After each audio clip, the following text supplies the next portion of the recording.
स्वागत है next top learner में। तो आज हम देखेंगे कक्षा 10वीं माध्यमिक शिक्षा मंडल भोपाल मध्य प्रदेश टॉपर जो होते हैं उनकी कॉपी का मूल्यांकन करेंगे कि किस प्रकार वो लिखते हैं। आप भी अगर अच्छे नंबर पाना चाहते हो तो ये वीडियो ज़रूर देखें कि टॉपर किस प्रकार से उनका फॉर्मेट किस प्रकार से रहता है। तो आप ये वाला वीडियो ज़रूर देखें।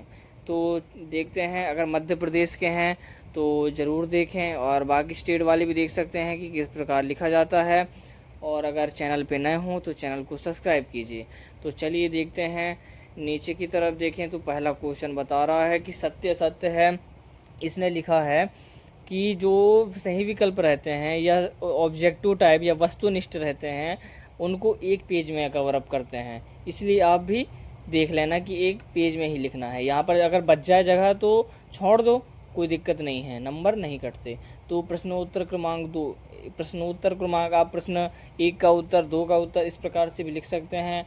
और जो जिनकी राइटिंग है तो राइटिंग में कुछ खास बात नहीं है, बस छोटे छोटे अक्षर लिखे हैं। बस देखो छोटे छोटे अक्षर कितना सुंदर लगता है, इसलिए आप एक बार देख लें। और ये एक एक लाइन छोड़ छोड़ के लिखे हैं तो अच्छा लगता है इसमें से, तो आप भी देख लेना। और इसके सेकंड क्वेश्चन देखते हैं, ये स्पेस बचा है तो उसको छोड़ दो। फिर इसके बाद प्रश्नोत्तर क्रमांक 3, ये है एक वाक्य में उत्तर इस प्रकार से। अगर जो भी इम्पोर्टेंट लाइन रहते हैं जैसे फागुन मास की आभा अट नहीं रही है, जो क्वेश्चन पूछा है उसका आंसर मैं नीचे अंडरलाइन किया है। इससे एग्जामिनर सीधे वहीं पर फोकस करता है कि यहीं पर, हाँ जहाँ पे अंडरलाइन होता है वहीं पर नज़र जाता है उसका कि क्या लिखा है उसमें। साना साना हाथ जोड़ी के आधार पर पहाड़ी कुत्ते चांदनी रात में भौंकते हैं, इस प्रकार से। तो यहाँ पे चांदनी रात में भौंकते हैं, कौन सी रात में पूछा हुआ क्वेश्चन में। इसके बाद देखते हैं नेक्स्ट क्वेश्चन कि ये है सही विकल्प। सही विकल्प को ऐसे ही करना है। इसके बाद हम देखो क्वेश्चन 5, ये रिक्त स्थान का है, ऐसे ही करना है रिक्त स्थान का भी। इसके बाद बचेगा तो उसको छोड़ देना है। अब जो 2 नंबर के क्वेश्चन आते हैं तो 2 नंबर को कितना लिखना है वो बता रहे हैं कि 2 नंबर के ये लिखे हैं कि एक क्वेश्चन आया था, मूर्ति पर लगा सरकंडे का चश्मा यह उम्मीद जगाता है कि देशभक्ति की भावना अभी भी लोगों के भीतर जीवित है, भावी पीढ़ी इस धरोहर को संभाले हुए हैं।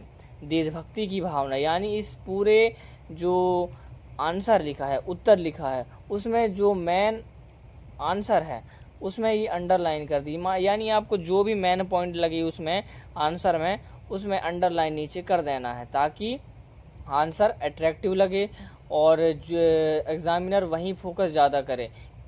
ठीक है। फिर इसके बाद एक क्वेश्चन और आया है, भगत ने अपने बेटे की मृत्यु पर शोक शोक का मातम ना मनाकर उसके शव को आंगन में सफ़ेद कपड़े से ढककर सिरहाने एक रख दिया, जलाकर कुछ फूल की पंखुड़ियाँ और तुलसी बिखेर दिए और कबीर ने ये पद गाने लगे। ठीक है, यानी आप ज़्यादा बड़ा मत लिखना, लगभग 5-6 लाइन। ठीक है, एक क्वेश्चन यानी एक पेज में आपको 2 क्वेश्चन कवर करने हैं। ठीक है, 2 क्वेश्चन कवर करने हैं और बाकी जो बचेगा उसको छोड़ देना है और एक लाइन खींच देना अगर समय है आपके पास तो। इसके बाद प्रश्नोत्तर क्रमांक 8, एक क्या कह रहा है इसमें, ये लेखक परिचय है। अब लेखक परिचय को किस प्रकार लिखा जाता है, लेखक परिचय को 2 रचनाएं लिखा है, इसको तो लिखना ही पड़ता है। ऊपर जो चिन्ह का प्रयोग किया है, इससे चिन्ह हिंदी भाषा के लिए महत्वपूर्ण माने जाते हैं, महत्वपूर्ण अंक प्रोवाइड करते हैं, एग्जामिनर को खुश करते हैं। इसलिए आप इन जहाँ पर अगर जो मोस्ट सेंटेंस वाक्य लिखा होगा वहाँ पर आप इस प्रकार से अंकित कर सकते हैं। फिर इसके बाद 2 रचनाएं, भाषा शैली, ज़्यादा बड़ा नहीं लिखा है। क्या लिखा है, मुन्नो जी की भाषा खड़ी बोली है, उन्होंने तत्सम तद्भव विदेशी तथा देशी शब्दों का आवश्यकता अनुसार उपयोग किया है, मुहावरों व लोकोक्तियों के प्रयोग से भाषा में चमत्कार आ गया है। बस। फिर इसके बाद शैली में क्या लिखा है कि मुन्नू भंडारी ने भाव के अनुरूप शैली का उपयोग किया है, उन्होंने भावात्मक विचारात्मक आदि शैलियों का प्रयोग किया है। ठीक है, इसके बाद जो बचा उसको छोड़ दिए, यानी कुल मिला के ये क्वेश्चन आते हैं 3 नंबर के।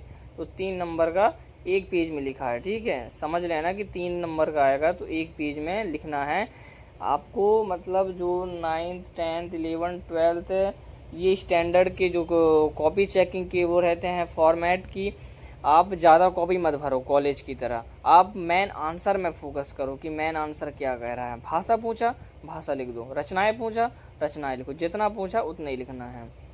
इसके बाद नीचे देखें तो नीचे है ये क्वेश्चन 2 नंबर का है तो सीधा लिख दिए, ठीक है। 2 आंसर पूछे तो आंसर लिखिए। ये देख लो क्वेश्चन पूछा हो जिसके आने की तिथि पता ना हो अतिथि, जो सब कुछ जानता हो सर्वज्ञ, बस।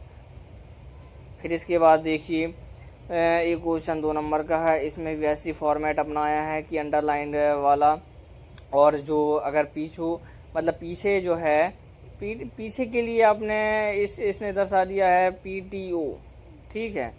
इसके बाद प्रश्नोत्तर क्रमांक 11 प्रगतिवाद की 2 विशेषताएं। अगर एक बात हमेशा याद रखो कि जो कई बच्चे रहते हैं कि आंसर लिखने के बाद अगर वो गलत हो जाए तो उसको पूरा ही काट पीट देते हैं, पूरा पोत देते हैं, उसमें पूरा इंक कर देते हैं। आपको वैसे नहीं करना है, बस एक लाइन अब खींच देना है अगर गलत हो तो, साफ़ सुथरा लगता है इससे कॉपी। फिर इसके बाद नीचे चले जाना है और लिख देना है कि ऐसा ऐसा है, उसके बारे में जो क्वेश्चन पूछा है उसका आंसर लिख देना है, बस सिंपल सी। फिर इसके बाद ये लिख देना है सूरदास की काव्यगत विशेषताएं पूछा है उसको भी लिख देना है। वात्सल्य का वर्णन कीजिए ये पूछा, ये का भाव पक्ष कला पक्ष ये पूछ दिया, ये छोटा सा लिखिए लेकिन पूरा नंबर मिला होगा इसको। टॉपर की कॉपी तो पूरा ही मिलेगा। प्रश्नोत्तर क्रमांक 13 इसको भी जितना पूछा उतना ही लिखा। देखो कितना दूर दूर लिखने पर इतना अच्छा लगता है। प्रकाश या सूर्य का तेज, हाँ ठीक है। तत्व के नाम पूछे होंगे। इसके बाद PTO कर दिए। इसके बाद देखो राम लक्ष्मण परशुराम संवाद पाठ के आधार पर राम के स्वभाव की विशेषताएं लिखिए। तो 2 नंबर के पूछा है 2 ही लिखेंगे, ज़्यादा लिखने से कोई मतलब नहीं है, एक्स्ट्रा नंबर नहीं मिलने वाला आपको। 2 लिखो तो 2 मिलेगा, ठीक है।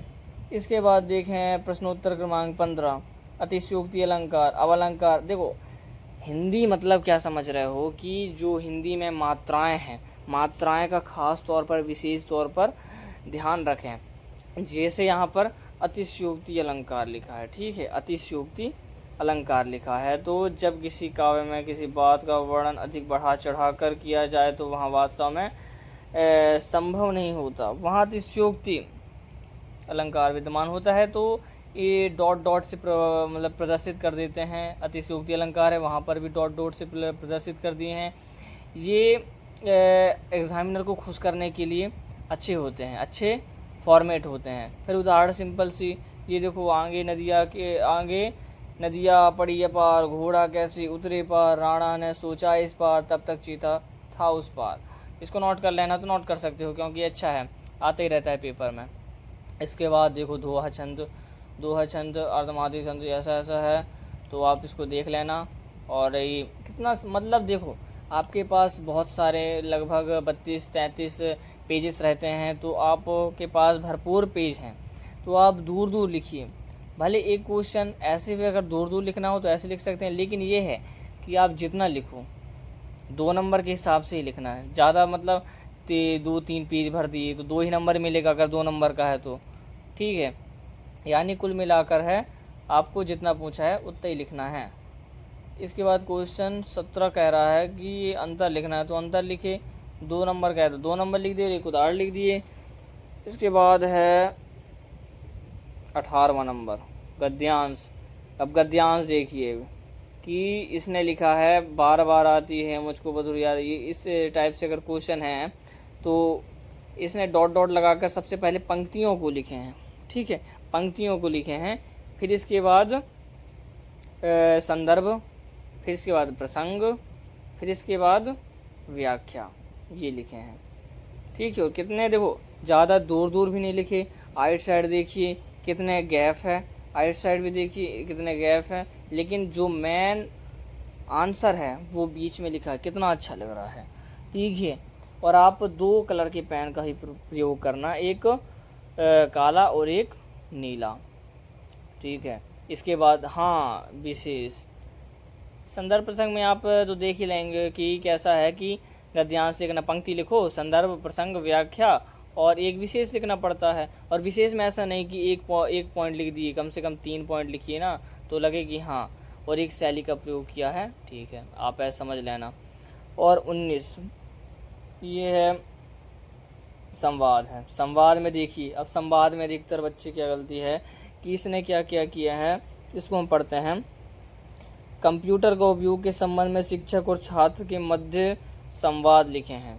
तो संवाद हम देखें कि संवाद कैसा है कि सुप्रभात बच्चा, कहाँ जा रहे हो? गुरुजी मैं कंप्यूटर की कक्षा में जा रहा हूँ। अरे वाह, इस तरीके से आप लिख सकते हो, जो भी रामायण हो उसमें तो आप लिख सकते हैं। ठीक है, इसके बाद क्वेश्चन 20 पद्यांश, गद्यांश, पद्यांश लिख देना है, वही पंक्ति लिखना है, संदर्भ, प्रसंग, व्याख्या लिखना है।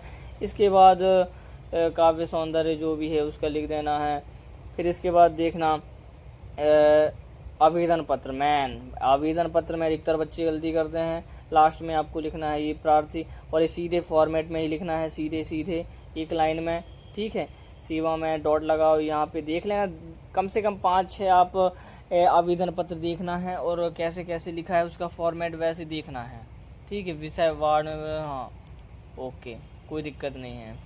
इसके बाद जो प्रश्नोत्तर क्रमांक 22 है, अपना पर्यावरण प्रदूषण पर निबंध लिखा है, उसको इसने कैसे किया है कि सबसे पहले रूपरेखा लिखा जाता है। ये अगर नहीं लिखे तो 1 नंबर ऐसे ही कट जाता है, इसका भी 1 नंबर रहता है, ध्यान से।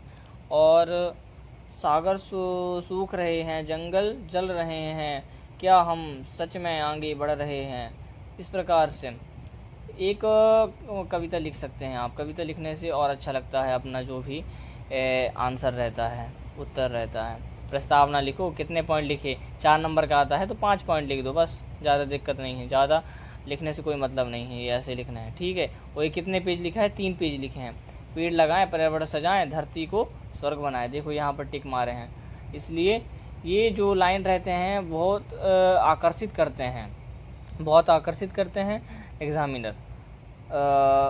प्रश्नोत्तर क्रमांक 23, अब ये रहता है वो गद्यांश का, उसका लिखना रहता है। कोई क्वेश्चन देखो और आंसर लिखो उसका।